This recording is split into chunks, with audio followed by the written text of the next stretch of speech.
حضرت پھول پیر رحمۃ اللہ علیہ فرمایا کرتے تھے کہ عجب اور تکبر احمقوں کو ہوتا ہے، کیونکہ یہ بیماری حماقت کی ہے۔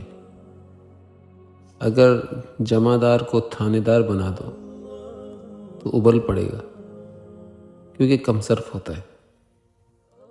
اس لیے عالی ظرف بنو اور اللہ سے دعا کیا کرو کہ اے اللہ میرے ظرف میں بلندی پیدا فرما دے اور میرے دل سے سطحیت کو دور کر دیجیے۔